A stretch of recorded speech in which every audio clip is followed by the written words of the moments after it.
Hello दोस्तों, नमस्कार। आपका हमारे इस YouTube चैनल साइलेंट स्टोरी में बहुत बहुत स्वागत है। आज हम आपके लिए एक और नई कहानी लेकर उपस्थित हुए हैं। अगर अभी तक आपने हमारे इस YouTube चैनल को सब्सक्राइब नहीं किया है तो आपसे हाथ जोड़कर प्रार्थना है, कृपया करके हमारे इस चैनल को सब्सक्राइब कर लीजिए, वीडियो को लाइक और शेयर कीजिए। इससे हम आपके बहुत आभारी होंगे। आपका बहुत बहुत धन्यवाद। तो चलिए आज की कहानी शुरू करते हैं। ये कहानी मनिया की है, जो एक फैक्ट्री में काम किया करता था। लेकिन कुछ दिनों पहले ही वो फैक्ट्री बंद पड़ गई और मनिया का काम छूट गया। वह बेरोजगार हो गया। मनिया की पत्नी बहुत पहले ही गुजर चुकी थी। मनिया की एक 11 साल की बेटी रिया भी थी। वैसे ही उसके घर का गुजारा बड़ी मुश्किल से चलता था। ऊपर से उसकी नौकरी भी चली गई। अब घर चलाना उसके लिए मुश्किल हो गया था। नौकरी चले जाने की बात उसने रिया को नहीं बताई। रोज की तरह मनिया सुबह घर से निकलता नौकरी की तलाश में और शाम को नौकरी न मिलने पर थका हारा वापस घर आ जाता। होली आने वाली थी। उसने रिया से वादा किया कि मैं कल आते हुए तुम्हारे लिए रंग और गुलाल लेकर आऊंगा, क्योंकि फैक्ट्री के मालिक ने कहा है कि इस बार होली को दिवाली की तरह बोनस मिलेगा। मनिया अपनी बेटी का दिल रखने के लिए झूठ बोल रहा था। रिया को पता था कि फैक्ट्री बंद होने के कारण उसके बाबा के पास अब कोई काम धंधा नहीं है। अब वो किसी की दुकान में झाड़ू लगा लिया करते थे या पीठ पर बोझा ढोकर जैसे तैसे घर चलाते हैं। कभी कभी तो कोई काम नहीं मिलता तो खाली हाथ ही घर लौटना पड़ता है। अगले दिन मनिया काम की तलाश में बाजार की ओर जा रहा होता है। चलते चलते वह सोच रहा था, कल होली है और मैं अभी तक अपनी बेटी के लिए रंग और पिचकारी भी नहीं ला पाया। तभी उसकी नजर एक रंग और पिचकारी की दुकान पर गई। वह उस दुकान के अंदर काम मांगने के लिए घुस गया।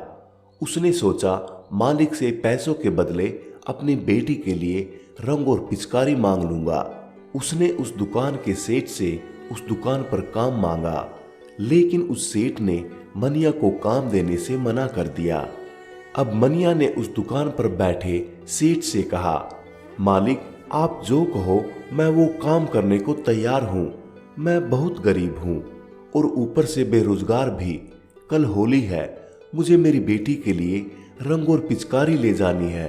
आप मुझे काम के बदले मेरी बेटी के लिए रंग और पिचकारी दे देना। वो नन्ही सी जान खुश हो जाएगी। मनिया उस सेठ के सामने बहुत गिड़गिड़ाया, पर उस सेठ ने उसे चोर उचक्का कहकर अपनी दुकान से बाहर फिकवा दिया। मनिया आंखों में आंसू लिए वहां से चला आता है, पर उसे कहीं भी काम नहीं मिलता। आते आते वह सोच रहा था, जेब में एक पैसा नहीं है, घर में राशन खत्म है, खाने को कुछ भी नहीं है। मैं तो भूखा भी सो जाऊं, पर अपनी बेटी को भूखा कैसे रखूं? मनिया उदास मन से घर पहुंचा। रिया के पूछने पर उसने तबीयत खराब होने का झूठा नाटक किया और एक कोने में पड़ी खाट पर लेट गया। रिया जानती थी कि उसके बाबा को कुछ नहीं हुआ है, बल्कि आज उनको कोई काम नहीं मिला, इसलिए वो भूखे ही सो जाना चाहते हैं ताकि घर का राशन एक दिन और ज्यादा चल सके। उन्होंने कई बार ऐसे किया था। अगले दिन होली थी। मनिया सुबह जल्दी उठकर चुपचाप अपने घर से काम की तलाश में निकल पड़ता है, पर रिया उसे देख लेती है। उनके निकलते ही रिया घर में बने मंदिर के पास जाती है और बहुत रोती है। फिर कहती है, माँ मेरी तो कोई माँ भी नहीं है, पर तू ही पूरे जगत की माँ है, तो मेरी भी माँ हुई ना। तो एक बेटी अपनी झोली फैलाकर आज अपनी माँ के सामने भीख मांग रही है कि मेरे बाबा को और दुख मत दो, वो पहले ही बहुत दुखी है। माँ मैं तुमसे कोई धन दौलत नहीं मांगती, पर मेरे बाबा को कोई काम दिला दो जिससे वो 2 वक्त की रोटी खा सके। कल रात भी मेरे बाबा बिना खाए ही सो गए। अगर उन्हें कुछ हो गया, माँ तो पहले ही चली गई इस दुनिया से, पर मेरे बाबा, मैं अपने बाबा को और दुखी नहीं देख सकती। उधर मनिया काम की तलाश करते हुए बाजार में इधर उधर भटक रहा था। वह उसी दुकान के सामने से गुजरता है जिस दुकान के सेठ ने कल उसे धक्के देकर बाहर निकाला था। वह सेठ अपनी दुकान बंद करके बाहर जा रहा था।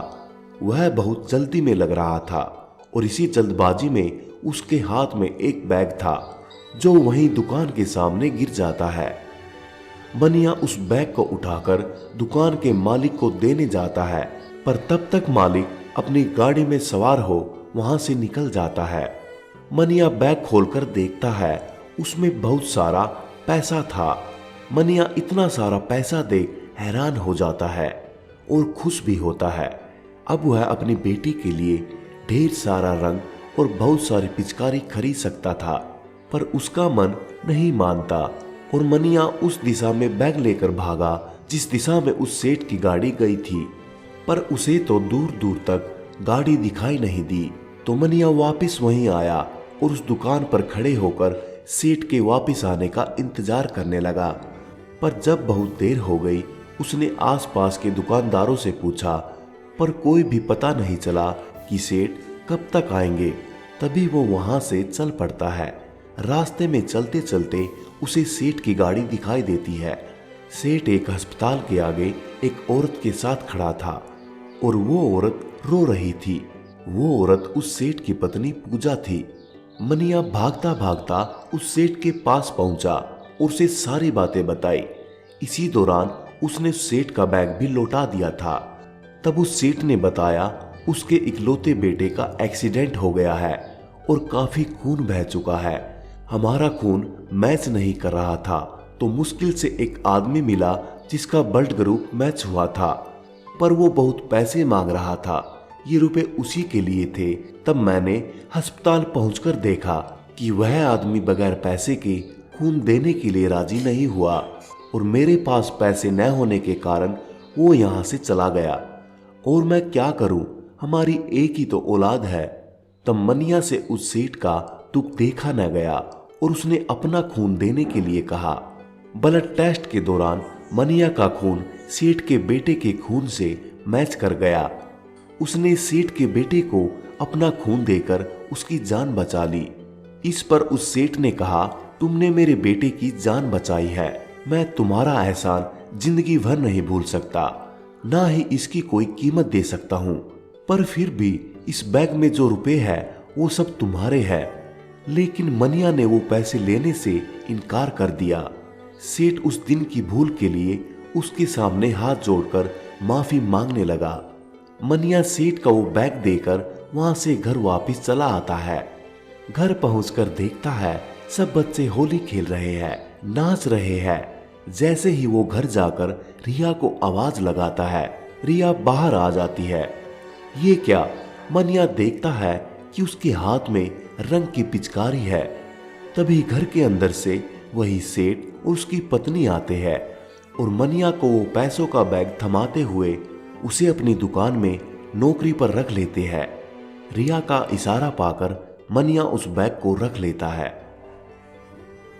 दोस्तों, अगर आप हमारे इस चैनल पर नए हैं तो प्लीज चैनल को सब्सक्राइब करना न भूलें। वीडियो को लाइक करें और अपने दोस्तों के साथ शेयर करें।